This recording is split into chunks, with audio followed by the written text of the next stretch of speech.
Well, from superfoods to supplements to spa treatments, it seems that every day there's a new headline spruiking better brain health.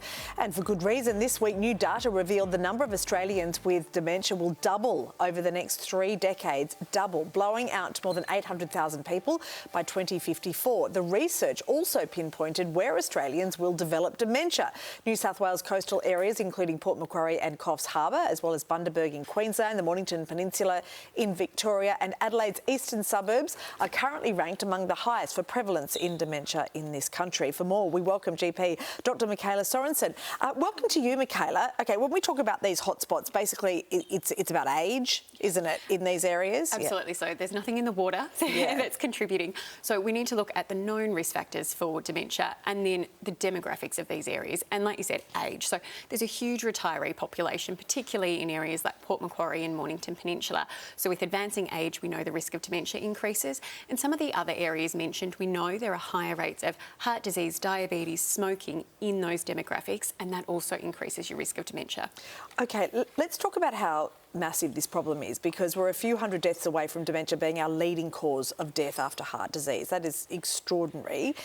What are you seeing on the front lines about how bad this is? You're right, it's a huge issue, and there's a few factors here at play. One is there's a huge fear for a lot of people around that diagnosis, and they're worried about what that could look like them for the future. And so that fear actually stops people coming to seek help because there's a little bit of burying their head in the sand. I don't want to know, I don't want to know. The other issue is funding and resources. So even when people do come trying to seek help, there's a huge shortage in aged care specialists. So they actually just can't access the help when they really need it or want it. And it's a ripple effect. It's not just affecting that person with dementia. There then needs to be a carer and others. And the whole family. It's a huge flow-on effect. And there's a huge amount of pressure on the family trying to support someone with advancing dementia.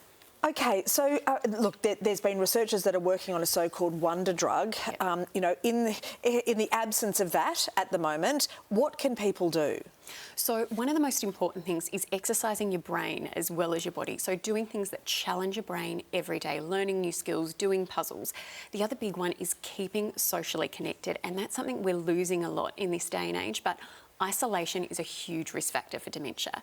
The other big one, particularly from childhood, from the youngies, protecting your head. So we know repeated trauma, even minor in average sports or falling off your bike, that is actually linked with increased rates of dementia. So wearing helmets, wearing headgear. The other one, don't smoke. Smoking, huge risk factor for dementia. And sleep. So lots of evidence shows us people that have less amounts of sleep have higher rates of dementia. Yeah, wow. And I read somewhere that, because you hear people saying, oh, well, I do the crossword. And they're saying, yeah, that's fantastic. But take the crossword to a cafe. So you have to interact with people while you're doing the crossword. Exactly. And people don't realise that actually interacting, having conversations challenges your brain. You're thinking on the spot. You're thinking outside the box. You're absorbing new information. And that's something that's so, so important. Yeah, OK. Great information. Thanks so much, Michaela. Pleasure. Appreciate it.